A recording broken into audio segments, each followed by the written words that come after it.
comments. There we go. You got me in a... I had my mouth full. July. There's lots of people here already. There's Susan. Happy 4th to all of you. Joyce. Happy day that it is. Yes. And I'm going to start out by letting y'all know I'm not at home. I'm in a hotel room because I have started on a road trip to California, and I am currently in St. George, Utah. Hi, Rebecca. I'm wearing my other set of party glasses. I had sparkly glasses on yesterday. Yeah. I think you should show off your dress, too. Your dress is awesome. It's tie-dye. It's beautiful. Oh, so has everyone had a wonderful holiday weekend? I mean, everyone doing fun things. I had a very busy weekend. Mm-hmm. Where did it start? Easy. How did your weekend start? I'm trying to think. I mean, a lot. I did a lot. Saturday was... Oh, I put out a video Saturday. Yes. Did everybody see that? That was awesome. I was inspired by Heather. I loved it. Music and looking. And then I had to clean my house because a friend was taking me to dinner and I knew she was going to come in and it was not in a state for public consumption because there have been so many sales and stuff. Like I had boxes everywhere and just stuff everywhere. But I can relate. But when I was yard sailing last weekend, I found this cart, which has already changed my life. It's like a 3-decker cart. I paid $3 for. You paid $3 for that? $3 for it. Ugh. And so now I can arrange my sales, or for this, I had a drop sale to get ready for. I had the normal Sunday sale to get ready for. And so I had them all lined up, and then I could just pull and put it back because otherwise y'all can't see, but I'm sitting on a chaise longue in my living room and you're on a little folding table, one of those little collapsible living room tables.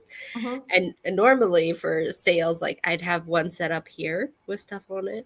Yeah. The one set up here with more stuff on it to move from one to the other. Okay. And then those would just stay set up in my living room. And it was like living in a little, but now the other 2 tables TV trays can fold up and go and then only be used when I want to eat and watch TV. Yeah. Instead of just existing here all the time. That rolling mobility is handy, you know. So good. Because and now I can just roll it into the cat room, let it rest until I need to load it up again for the next time. Mm-hmm. But yes, that was Saturday, and then I went out. My friend picked me up. We had some beverages and some charcuterie, and these they called them long-stemmed artichoke roses. They were flash fried artichokes, and then they had this garlic aioli. Ooh, so good! This is fancy and wonderful. Oh, it's so good because this is a place I just discovered has a dedicated gluten-free fryer. So now, so it's separate. They don't put any gluten things in it, so it's safe for me. Joyce, did you get rid of your TV tray? Is that what she's? I think so. Yeah, they're so handy. I also use them for crafting too, a little because side table. Because my craft room feels like the surface of the sun in the summertime, so I can't craft up there. It's your mobile craft table unit. Yeah. That's funny. I mean, I did the same thing when I lived at my parents' house. I would like set up, like do my things, take it down. Yeah. But I'm working on that situation too. But Yeah. I need another cart. Oh, yeah. Well, last week on Tuesday, my daughter decided she was going to move back in to our house. Well, not back in because she never really lived at that house. But she wanted to move in and to get a break from her roommates. And the following day on Wednesday, I had to take her to the hospital because of stomach pains and cramping. And we think she has an ulcer and kidney stones. So that was the whole thing. And I was exhausted. And then I am trying to get ready for this darn trip. And I have just been a busy bee. You've been overwhelmed. Oh wait, let me turn to this way. Because have you seen my new expanded I saw it. trivet? Yes, I saw it on Instagram, and it looks great. I love the cluster. Everything is so complimentary. It all looks so good. Yeah, the colors are working wonderful together. I thought it was looking great. So good. But is your daughter feeling better? Yes. I can't hover over her. The mother's eagle eye observes that I don't think she's still drinking enough water, but I keep encouraging her to do so. It's hard to stay hydrated in the summertime. So hard. Yeah. So I have a water thing that I bought. I bought myself and my coworker at the time a matching one. It's got like the hours marked on it. Mm-hmm. So you're supposed to like hit the hour mark. And yeah. And it's got a little fox on it. That would be perfect for her. And it says, for fox's sake, drink your effing water. I like that. I was trying to use one of those tall mason jars that kind of have the ounces. So I'm like, you need 4 of these is what you should be drinking a day, to try to give her a visual. So hopefully she takes care of herself. She's watching the house while we're gone, which is nice. Yeah. So I don't know. What do you do? I want to go away for a day or something, but I don't have anybody to watch my cats. You don't have anyone to watch your kitties? What about, like even like a neighbor to... I don't know them well enough. If it's just for a few days, sometimes they have those automated little... I have automated feeders, but Malcolm needs medicine. Oh. 2 kinds. Oh. So I'm thinking of just going away for an evening because Becky is coming to West Virginia and I want to see her. Oh, that'd be fun.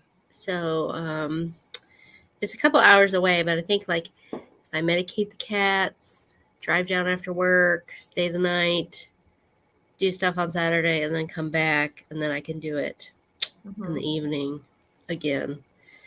Because like they're not gonna starve. They're very well fed. Yeah. Very well fed cats. Mm-hmm. So we'll see. And my problem is the one, like, they both have different foods and automatic feeder situation. Right. Malcolm will eat all the food. Yeah, their food. He will eat it all. I'm pretty sure Mitzi will fight him. But I don't want to come home to bloodshed. No. That makes sense. It almost seems like it might be a situation where if you did want to go on a trip, you might put one cat, like let one cat stay at home and then put the other cat in a little kennel, or the cat version of a kennel. Yeah. Yes. I was thinking like a cat condo. A kitty condo. kitty daycare. Yeah. No, and that's what we did. We would board Malcolm like for long vacations. He was always like ruled the roost, but the vet that we took him to is retired, so I'd have to find a new place. Home ownership. Cat lady life. Cat lady life. I like that. Is that already a bumper sticker? Oh, I'm sure. I like it. I fully embrace it. Oh, Joyce says the cats I watch are high maintenance. She now has only 8. Oh my goodness. You watch 8 cats for your friend? That Now, when you wow. say we lost one, did you physically lose it or did it pass on? Oh, Did it run away? yeah. Hopefully it wasn't on Joyce's watch if it ran away. It's funny. I used to dog and cat sit for lots of people. So before I had a house, like I was everybody's go-to house sitter. Mhm. But no, they had to find somebody else. And I was cheap, so they got a sticker shock. Yeah. Oh, okay. The cat went of its own time. That's too bad. Well. It is about 10 after. Do you want to we can get started? Yeah. I mean, we can keep talking. Yeah. I did y'all do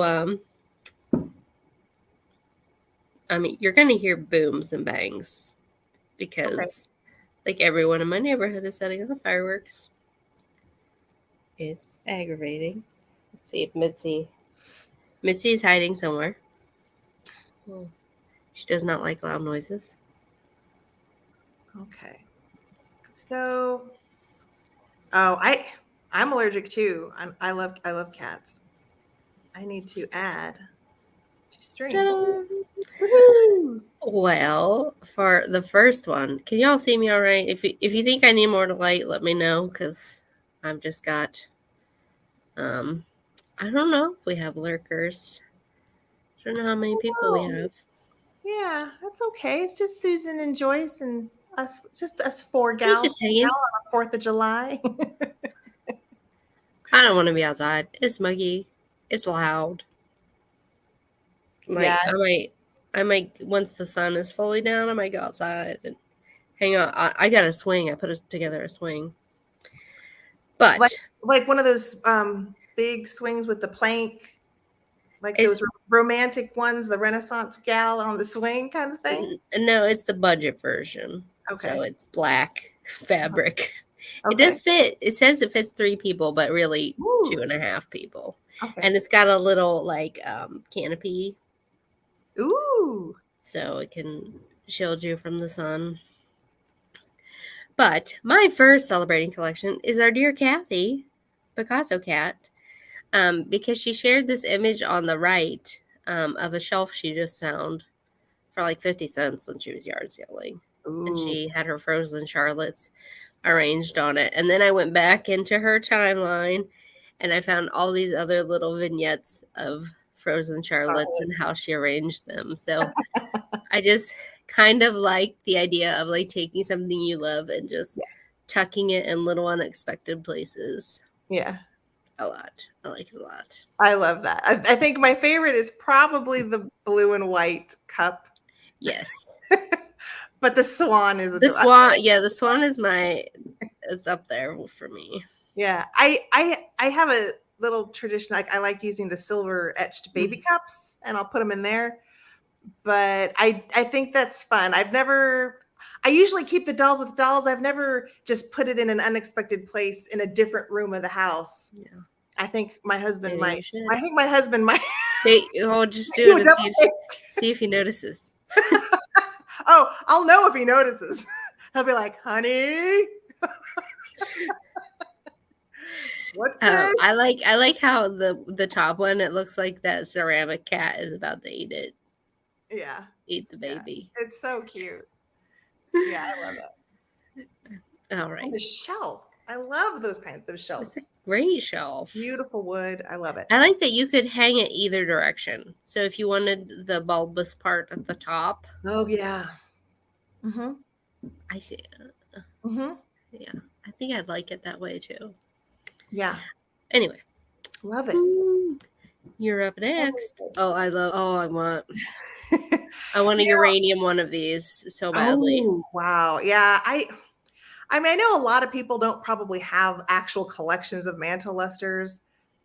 But the decided I wanted to share Someone pictures. somewhere does. So I did. But it is something that I would love to have one day, is at least one pair. My favorite is the crystal one on the right. Put it out in the universe. Yes, put it out in the universe. But that uranium luster, please. Yeah. The crystal, just the plain crystal one on the right would be my ideal. And then my second That's would be lovely. the second is the green bohemian glass with the cutouts, because those lit up look so cool. Oh, they look amazing. That pink is a lot for me. I'm not a pink girl, so I mean, I can see the decor where it would belong in. Mm-hmm. I mean, it feels very Marie Antoinette to me, so it's got some low appeal to it. Mm-hmm. But I love those. Yeah, and especially the ones that have these the extra long crystals. Yes, like the almost touching the foot. Yeah, yeah. The green bohemian ones aren't really as long as I would like. I like the almost full length crystals are what I usually would. If I see a picture of one, I bookmark it on my Instagram. Yes. Ooh. Ooh, Joyce, is that your bathtub lighting? Do you have a pair of these? Do you have lusters? Yeah. Send us a photo immediately. We need to see. Yeah, Susan, is this your vibe? Would you appreciate a pair of lusters? I think Susan would, but she definitely likes primitives more. Have you seen her videos? She has like a really fun American, very 4th of July. Her living room is like perfect for this time of year. But very good country, like the old, really nice, old, rich country primitive style. Yeah. So yeah, she's not feeling the Mantle Lusters. No, it's okay. More for us. I do like Joyce mentioned bathroom lighting. I love the idea of a chandelier in a bathroom. It just seems like really over the top to me. Mm. A chandelier over the clawfoot tub in my hidden bathroom. That's what I want. Oh, yes. Yes. I mix everything too. I mean, y'all have seen my collections. They're everywhere. Everywhere. Yeah. Susan, I have seen these prices all over the place, but I would say over $300. I would say 300 and up would be. And I mean, you can happen upon them, but happening upon them complete is probably rare. Yeah. Yeah. I mean, yeah. Okay. So I mentioned this lady last week. She had the bookshelf that was arranged in the color scheme. And I picked these two out because I liked how she was showcasing collections in ways that don't involve hanging on a wall or a shelf. So on the left here, you've got these, the rattan souvenir bags, just on a coat rack. Yeah. I mean, everybody can find a cheap coat rack. Yeah. But if you want to arrange something like that, then you can have a little corner collection and not devote a wall to it or what have you. And then, of course, the peacock chair. Man, I want a peacock chair so bad. Really? But, and then on the right, specifically what I'm talking about here is that little apothecary jar, and it's full of matchbooks. I saw that immediately and went, cute. I know. My mom has a small matchbook collection, so. Yeah, matchbooks I don't have a lot of them. I have a few, but it's interesting. People, I think, have collected them all. They're not easy to find anymore. I have one matchbook that's got a little pinup lady on it, and I forget what it says. I found it at an antique store. It was just in like a grab bag area, and I was just like, oh, I need that. She's fabulous. Yeah. But yeah, so I just like thinking about collections and less orthodox arrangements or display. And easier and more accessible. These are way more accessible than like, the whole wall of milk glass that we saw last Right. week.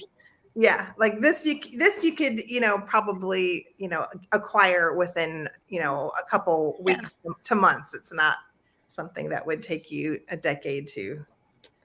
It looks like a Jing de Jinware. It looks like a blue and white China pattern. I do like that dish though, because it's very pretty. Shape, yeah. Yeah, it almost looks like a blue version of an Indian tree style, but I'm not sure. Yeah. It could be Delft too, for all I know, because it's got the flowers on the outside.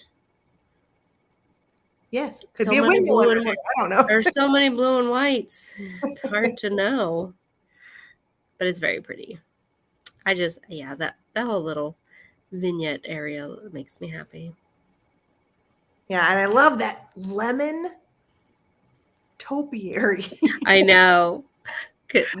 When we saw that in the picture last week. Last time, I was like, oh, I have a teeny little baby kind of one in a little basket with little lemons, but it's so small. It's very cute. But I definitely want to get one maybe a little larger. Maybe not that big, but when I come upon it, it shall be mine. Put it out there. Your media. All right. So talking about the media out there, I did choose another YouTube channel, although I am committing. Next time, I'm not going to do a YouTube channel. I'm going to pick a movie or. I brought a book and a YouTube channel. Oh, so good. I'm mixing it up today. Good.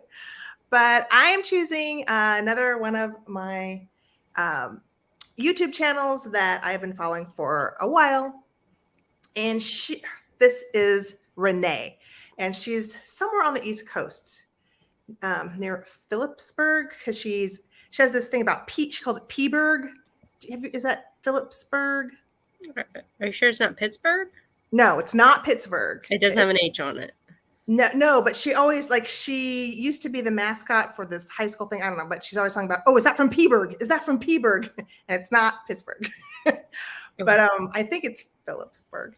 Anyway, she is more of a, she started, I think, with storage units. Hey, Maria. And doing flea markets and things. And her channel still has some of that, but a lot of it now is mostly flea markets. She'll bring you trash picking. She will sometimes is a part of house cleanouts because she's good friends with another YouTuber called Taco Stacks. And they're both resellers. And her thing is she loves ephemera. Specifically, she loves paper and ephemera doing with the history of the area she lives in. So, I mean, she will get passionate about all sorts of paper that you might just pass by. I mean, she gets really into it. Yeah, and it's fun. It's fun when you see someone get super excited about stuff, and she really does. And she's really fun to watch because she is very calm and down to earth, and I enjoy her a lot. She loves finding things, little teeny weeny things that you would definitely throw away. She'll be like, oh, I'll save that. She definitely promotes reusing and recycling and saving items from the promotes. Hold on, I'm trying to get the link to stick in here for y'all. That's all right. But her most recent video, she went to a big rummage sale. I think it was organized by a church. You guys, you should watch it. Just like the prices she got on some of the stuff. And it was tables and tables of vintage that she was grabbing stuff off of. I mean, just the idea of going to a sale like that was thrilling for me.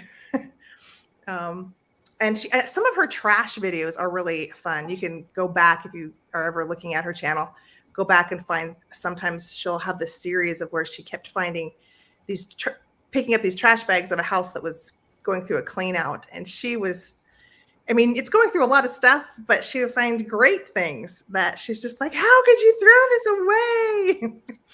And she found Halloween pumpkins. She found Christmas. She also loves clothes, especially t-shirts. So the resale market where they like the single stitch t-shirts, she does look for those. That's Does she sell on eBay? She mostly sells at her local flea market. Okay.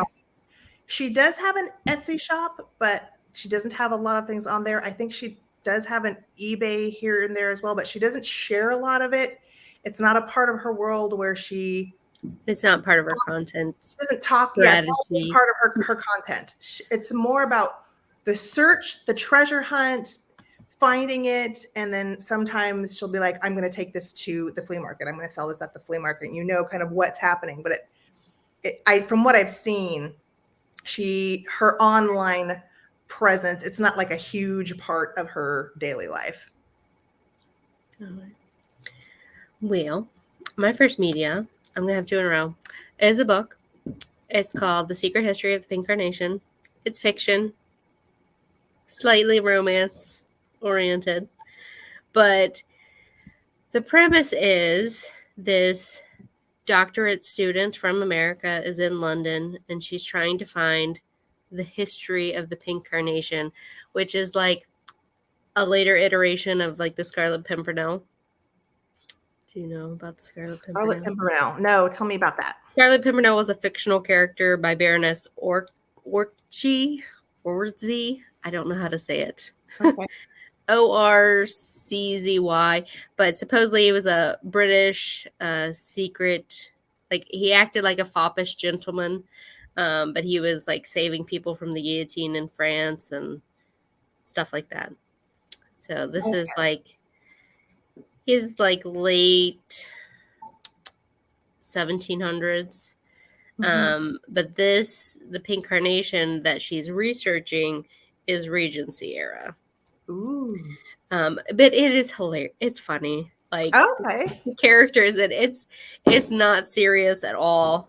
It's just fun. And there's a whole series of them. I listened to them when I was driving back and forth to grad school on audio. And Kate Willig was the reader, and she was perfection. Like Kate who? Kate Redding. Oh, Kate Reading. Okay. It's funny that that's her name, but she's an audiobook reader. But she's done some others. She is fantastic with voices, and I highly recommend. It's just fluff. It's fun. It's of the Regency era. So if you like Regency, like, you know, you're thinking like Jane Austen times or, you know, Bridgerton era. Yes. Like this, I think this would make a fantastic Netflix series, but that's just me. It's just me. I wouldn't be surprised. Is it a newer novel where it's No, it's this was out, oh goodness, when was it published? And there's been a whole series since. Me too, Joyce. I'm looking at it on my phone and I'm like, oh, it's on Thrift Books for about $5. Yeah, I say it's like $3.50 on Abe Books. Cool. You know, it's on Audible, so if you have an Audible subscription, you can just listen to it there. It was, let's see when it was printed, and of course, it's not going to show me because I'm asking it to. When 2004. 2004 was when the first one was. It sounds like if nobody has the production rights on that, you need to get on that, Angela. Because I can fund a TV series. I'll send an email to Shonda.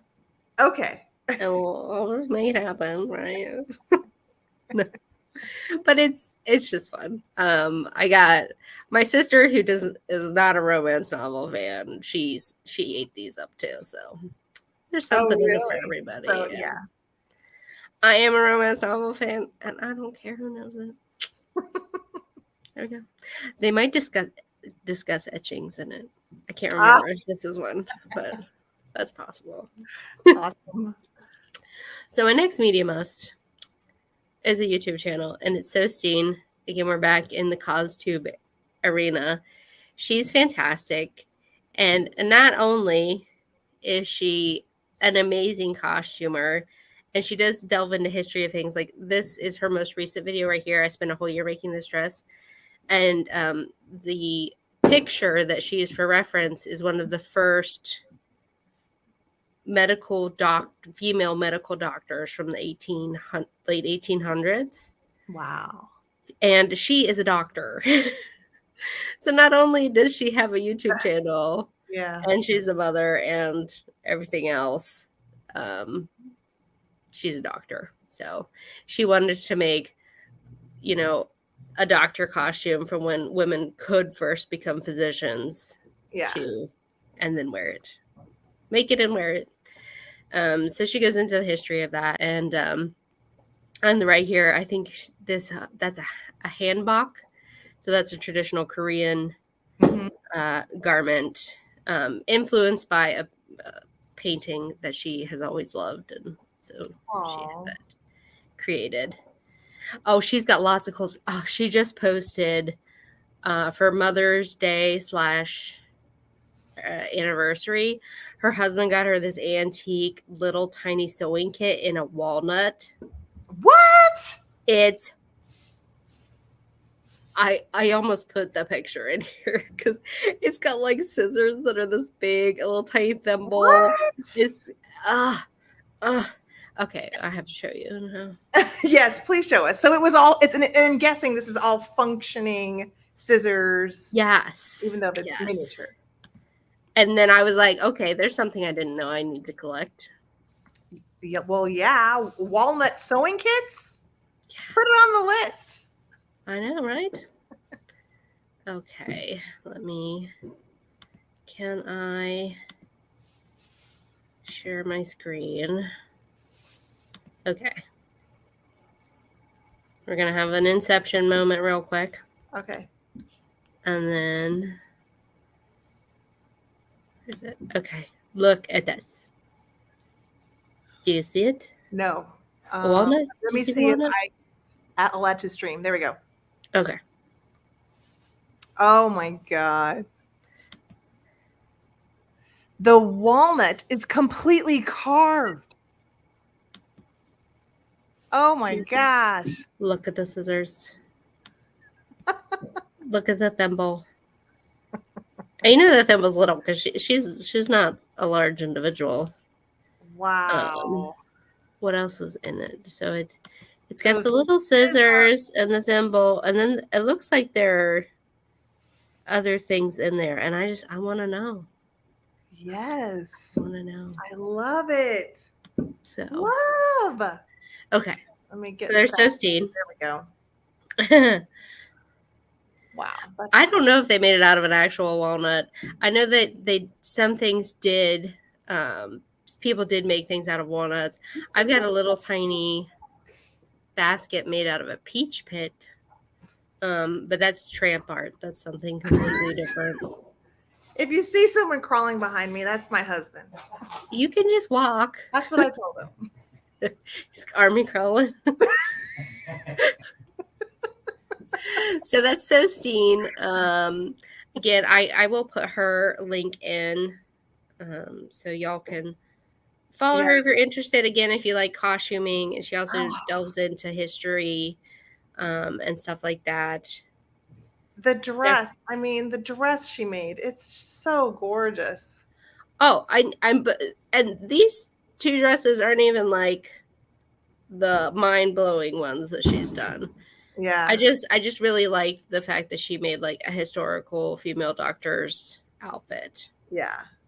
Bye, Lenny. Bye, Lenny. So let me get her link here. I'll put it in. There we go. There's Sosteen. And her name is Christine, but she goes by Steen. So there's that. And so we're moving on from the media to Exteriors. I love this so much. Good, because I want to live in there. I was telling Angela, I said, I spent a long time trying to put together my history highlight. So it was kind of late at night when I was choosing some of these extra slides. And so I decided that extra large topiaries were going to be my. That's basically the magnolia out front of my house. There's a reason I named my house the Bower. It's because it's all like. Yeah. It's there's just something about it that's kind of cool, right? I mean, it's a little crazy. Cool. It's a little crazy, but it's inspiring. I wonder if I can get my hedges to do that. Yeah. And I just had to chop them all back, so. Yeah. Yeah, well, I'm glad you like it. Especially this one. I thought, like, oh, and the next one. The next one is so good. I'm like, I have to show Angela this one. That is crazy stuff in Dubai, though. Man. Yeah, that's in a park in Dubai called the Dubai Miracle Garden, and it's huge. Disney does crazy stuff like this too, though. Yeah. But not, and that cat looks like he's hearing something, and he is not happy about it. He's hearing the fireworks that my neighbor is putting off, and he's about to bolt. That's part of that's why I loved it so much, is the expression. I mean, that face. It's just like. Well, there's a show on Netflix where like people are like doing these crazy like large scale floral arrangements, and I loved watching it. Yeah. I think it's called The Flower Show or something like that. Oh, okay. Maybe I'll bring that for our media next week. Woohoo! I mean, it has nothing to do with vintage collections, but that's all right. It's just, you could do it for inspiring exteriors. So, my inspiring interior came from, so my friend, she's like, okay, your house is reminding me of this place. And I said, what place? And it's called Talisman House and Gardens. And I thought it was like one of these like British manor houses, right? But then I found out. So, I can't read. Why can't I read it? Oh no, go back. So I'm gonna have to bring up the thing so I can read it, because the block is blocked on my screen. So in the 90s, this guy John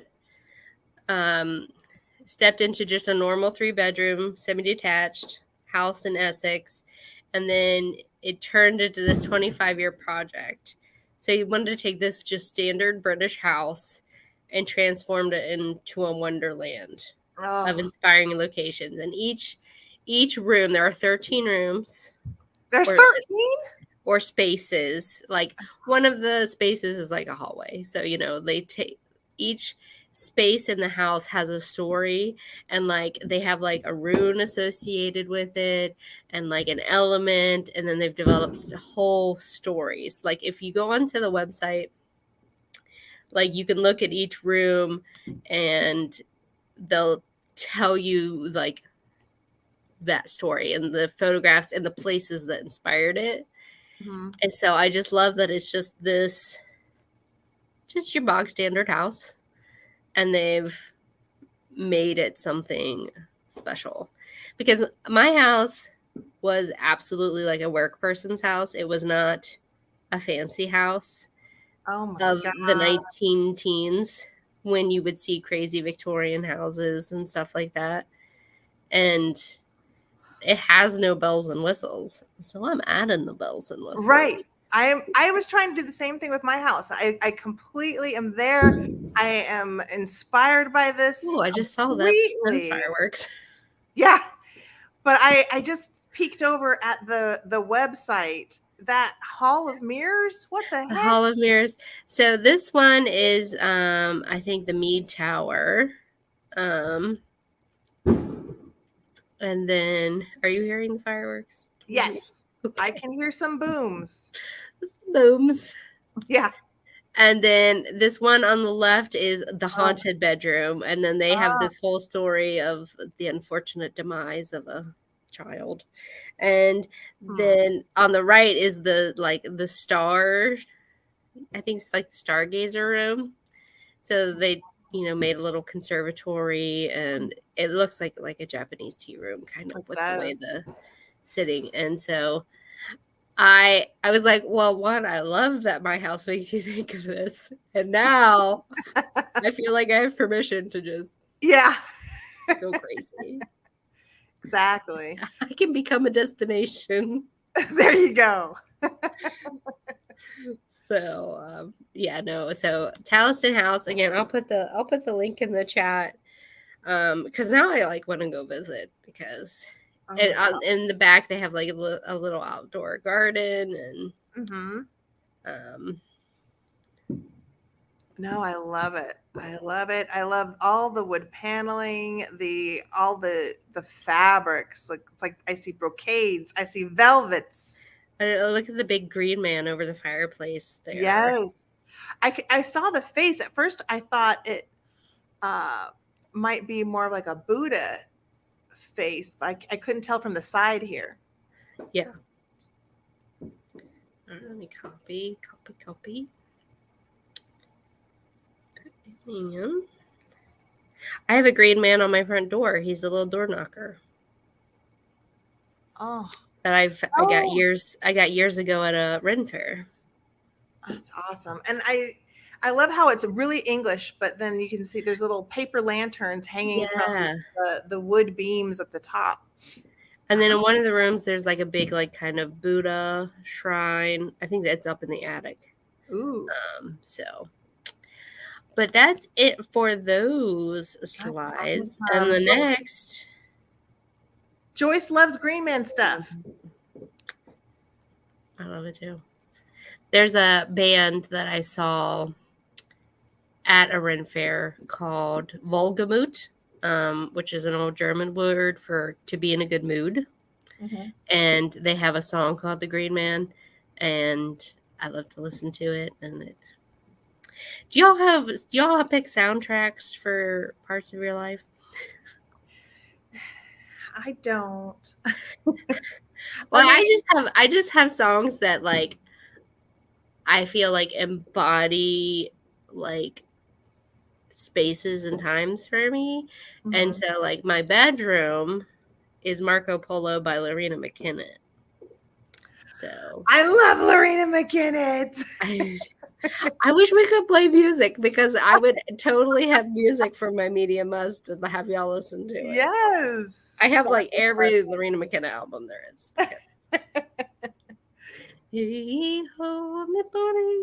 Anyway. So yeah, but if y'all look up Lorena McKennitt Marco Polo, I'll put a link. I'll find a link and you can listen to it at your leisure. Peggy's here.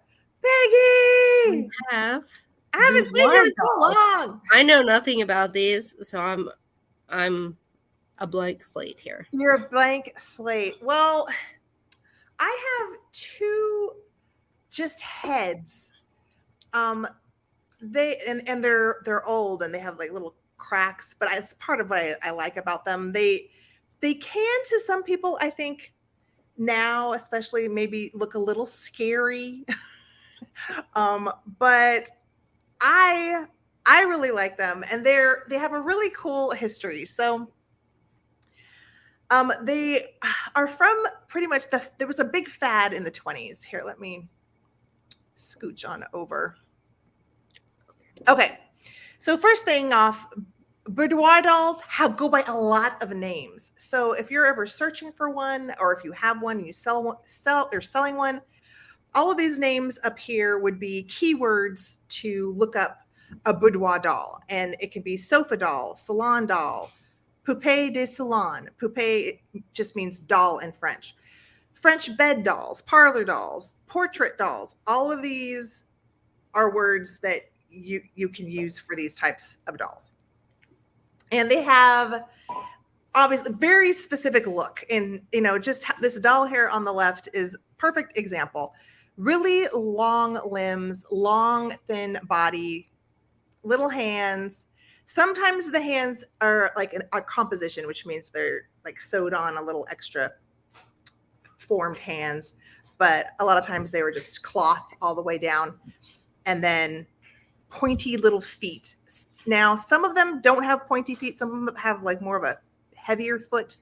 And I'm not sure if that was more of an American thing that happened when they made them, but I prefer the ones with the pointier feet. Because we have big feet. I don't know. I don't know if it had something to do with the way to make them sit, because these were meant to lay on the bed and lay on the couch.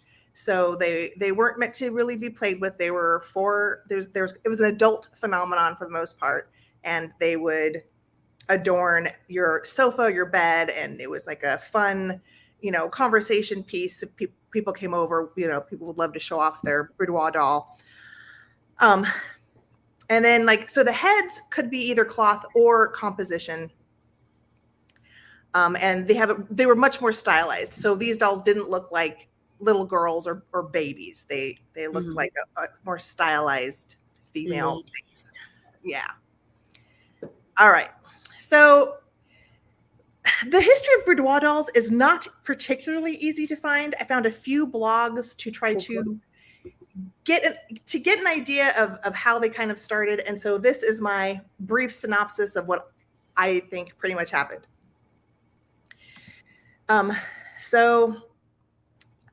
Basically it was like a collaboration with French theater people and Russian doll makers. But I think what happened was the Russians who came after World War I, who fled and went to Paris, there's some craftspeople and doll makers who were the toy makers started making these, beautiful rag dolls with the national clothing, or like really theatrical clothing in kind of that like Russian style. And the style that was very appreciated. Like there was a big interest in Russian culture, the handicrafts, all of it was at that time after World War I. It was very interesting. And so what I think happened is there was some French theater producers, and they decided they wanted to make some puppets with costumes that looked like the costumes in their shows. So they collaborated with the Russian doll makers because they seemed like the best fit to recreate the beautiful costumes from the productions that the French were putting on, whether it could have been follies, it could have been ballets. Like it wasn't necessarily one or the other. It was like all sorts of different productions. And so I think it started as puppets and then it turned into dolls. And so it was like it started as a marketing tool. This whole thing, this is what I thought was so interesting, is that it mostly had to do with marketing. And so they would put the dolls in the theaters, or the puppets hanging with the costumes, and it would be like an advertisement for what they were going to see, and then hopefully purchase and take home as a souvenir from that show. And so basically it became like this huge like snowball thing. Like within 4 years, these boudoir dolls were all over Paris, and they were being given out by the hottest nightclub in Paris, Perroquet. So like they would give away a poupee doll as a souvenir to all of the young ladies. And it was just a big thing. That's the only way I could explain it. And then it caught on in America, like most things do. And the main highlight that I grabbed from in America was, I thought this was interesting, that Rudolph Valentino, who is like the most popular actor of the time, he had 160 dolls made to do the same. Valentino by a crystal blue Italian stream.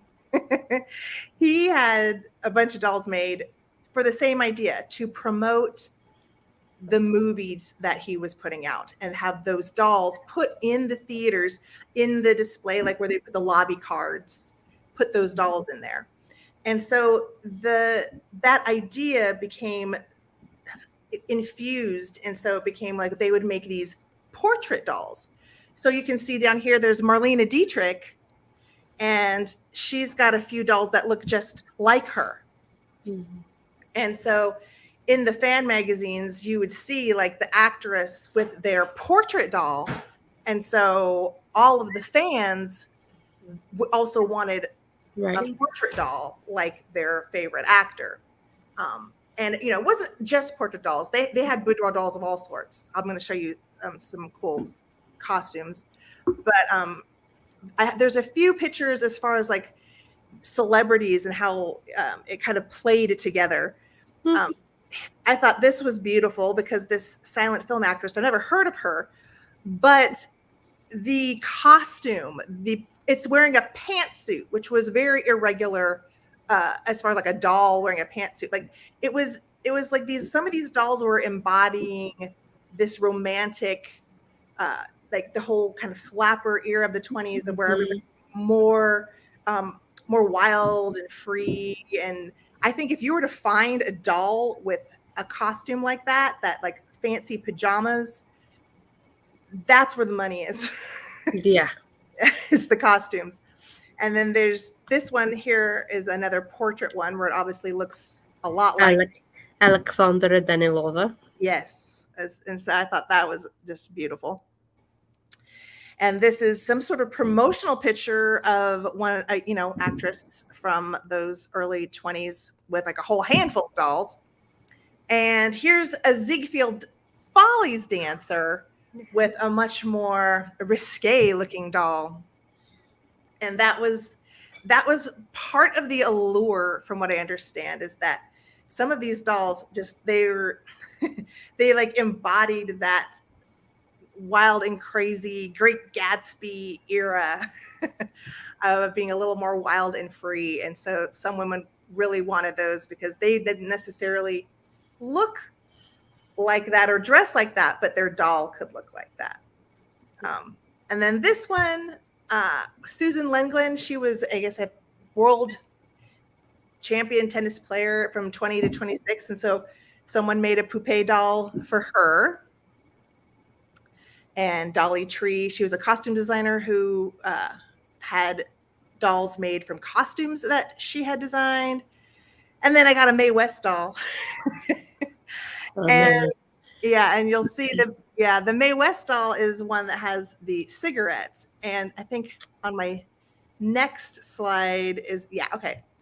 So some of these dolls specifically were what they called smoker dolls, smoker boudoir dolls, or cubeb dolls, because I guess a lot of them are made by the Cubeb Tobacco Company for promoting their cigarettes. And so like some of these, the Pierrot, and if someone were to look at it and it was sitting in your house, they'd be like, that is a freaky looking doll. But super cool. At the time, like not all the dolls, they weren't all dramatic. Some of them had that doesn't bother me in the clown spectrum. Yeah. And some of them had that really... The mime, on the other hand. The mime?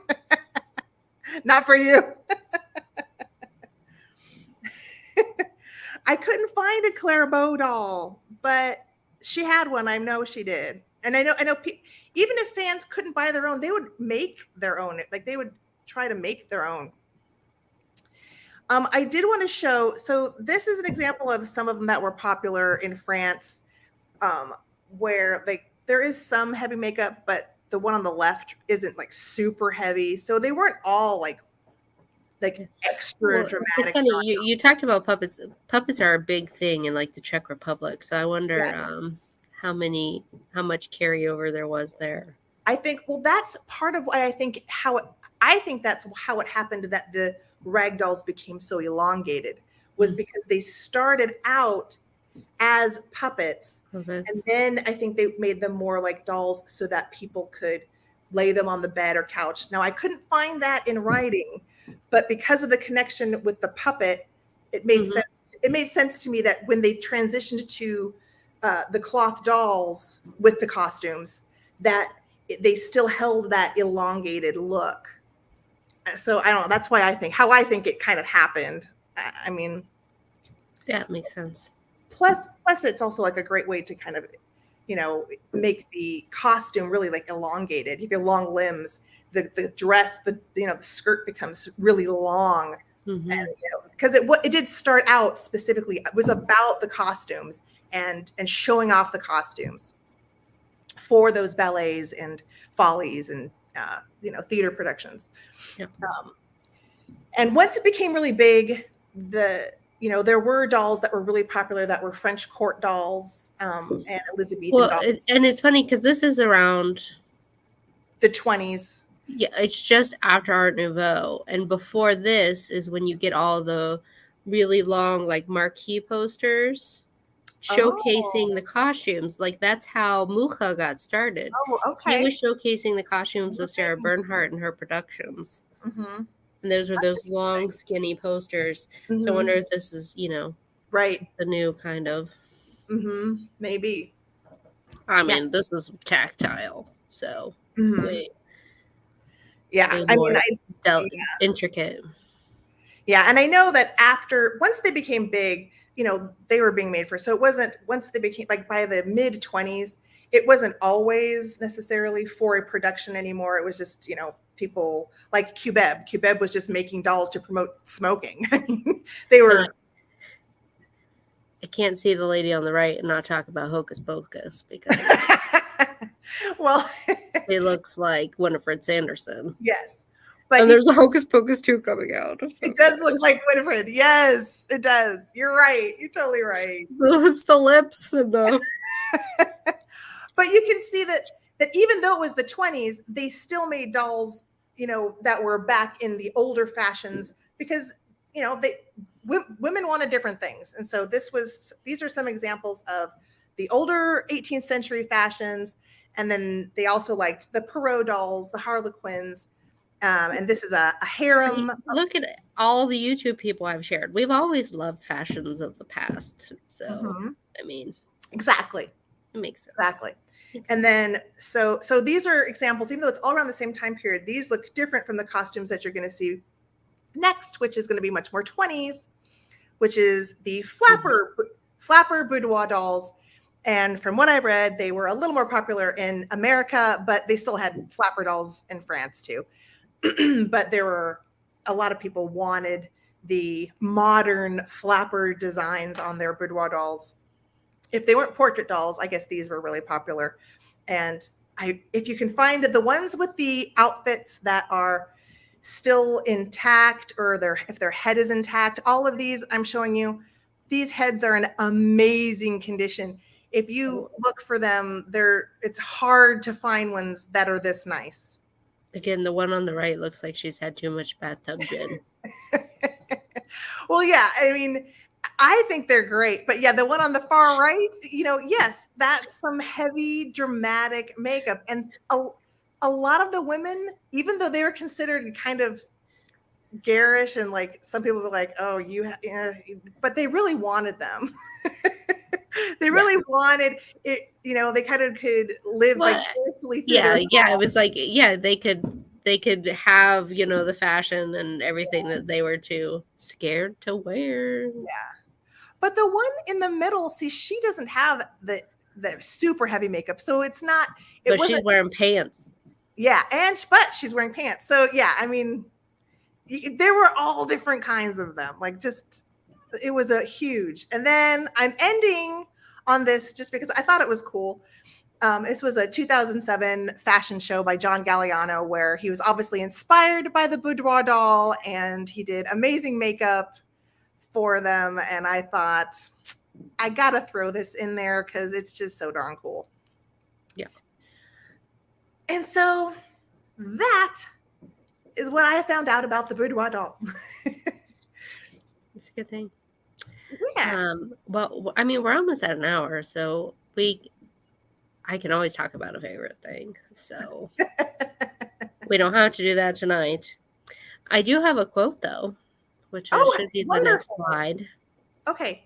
I got it. Oh, you got it. Because I found it. I forget where I found it, but it says a good home must be made, not bought. In the end, it is not track lighting or a sunroom that brings joy into a kitchen. But I do like a sunroom. Yes. Well, and it's like it's not just like one thing is gonna make your house a home, you know. Yeah. It's gonna be your lived experience, and sometimes that includes collections that make it more yours. I mean, my kitchen needs lots of things, but it's home for now, and it's, you know, I can make food. That's all the joy you need in the kitchen. Yeah. I think no matter what size your kitchen is, or it is what you bring into it that does make it feel more homey. And I like putting anything into a kitchen. Like, you can put anything in there. Yeah. You can put a bird cage in your kitchen. It's okay. What do I have in there that's weird? I mean, I've got lots of Star Wars kitchen utensils. This makes me happy. Oops. I do. So it's funny because, you know, you see all these huge kitchens, right? And all these wide, huge countertops or whatever. Mm-hmm. But my kitchen, like, if I put off dishes for like a day and a half, it looks like a disaster area. But in 5 minutes, it's all in the dishwasher and it looks clean again. Yeah. So that's the benefit of a small kitchen. Yeah, I like having little small kitchen areas. Like my one work area, it's kind of like a little U. It's a nice little, fun little spot where everything just gets done really nice and easy because everything's right there. Mm-hmm. Yeah, I just have to turn like whichever direction. Like, I can be in the front of the stove. I need something from the fridge. I'll just turn around. It's right there. Need water? Just turn to the left. That's great. Star Wars Marathon. Star Wars Marathon. Wow. That sounds like the perfect July 4th marathon. Or Lord of the Rings. If you want to see some kitchen, Susan, old so-and-so, she has been redoing, like organizing her kitchen. And she went through everything in there. Well, today I was all of it out. If y'all haven't seen, I found hidden compartments in my kitchen. Yes. Oh, yes. I think that was the first video I ever watched of yours, was that video.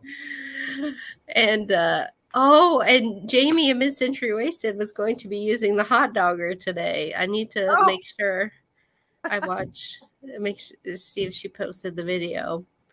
And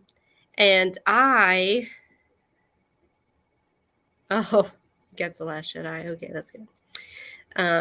I started putting down tile, like peel and stick tile in my kitchen, like the month after I got the house. Mm-hmm. But then temperature changes. And my plan for today was to start like the cutting portion, like, because everything that's left for me to finish, here, let me make this big. Oh, thank you.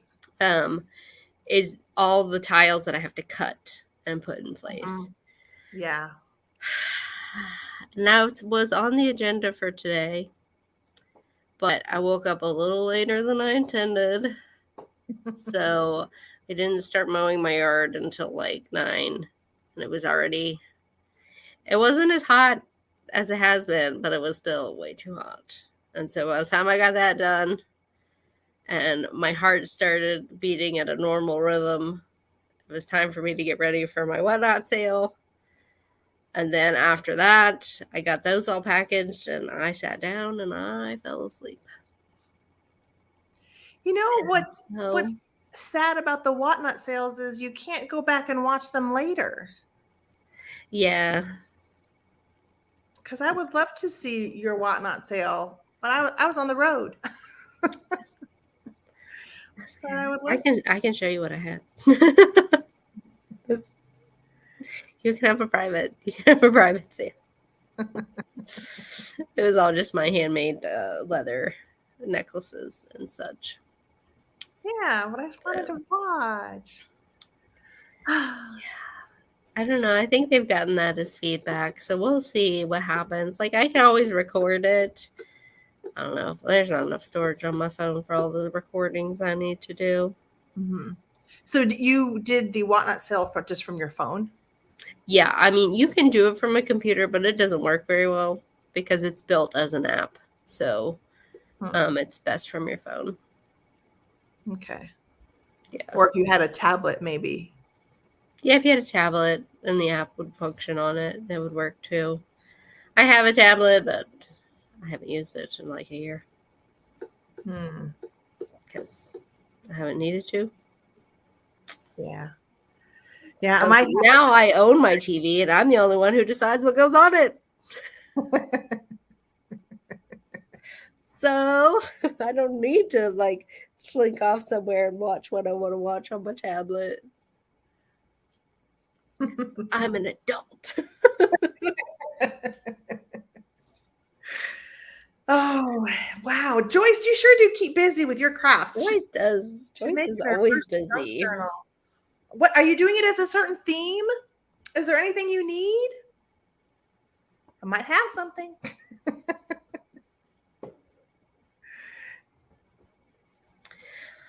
All right. Well, shall we? We made it through everything. Yeah, we made it through. What'd you think of my dolls? Did you like them, Angela? Those are very cool. Okay, good. Like, I would buy one if I came across one. I've only come across the heads, and I like my 2 heads, but I've never. Well, no, that's not true. I did see one. I got a baby doll head in on my dining room table, but it's not one of those. Yeah. I just need. It's one of those things of, when they're the pricier they get, I don't always want to jump on it necessarily investing in it. So, and then I regret. You just got to do what I did, like with my one like dream item where I put my okay, this is the most I want to pay for it bid, and then 2 months later, oh my gosh, yeah, I won it. Oh my goodness. But all right, well, thanks girls for hanging out with us, and happy 4th of July. happy it is Monday, I guess. Yes, happy Monday. And I work today, so I'm all out of whack. Yeah. Yes. But and cheers. Yes. And we'll see you next Monday. Yes. On my channel. On Angela's channel. And I'm still gonna be in California. Sorry. But I'm gonna try to. I won't have anything to share unless I do have something to haul. But maybe you'll find something special. Maybe you'll find a boudoir doll. Oh my goodness. Put it out there, Angela. Set your intentions. Let the universe know what you need to happen. All right, everyone. I hope you have a fantastic week. If you are a working person, you only have 4 days to get through this week. Hooray. Yes. Then we get another weekend. All right. Bye, everybody. Yeah. Good night, everybody. Thanks for coming. Thanks, ma'am. They're very pretty. They're stripes and hibiscus flowers. Can you see those? I can't see now. There we go. I love them. All right, Angela. Bye. Adieu. Adieu. Good night. Oh, wait. End. Parting.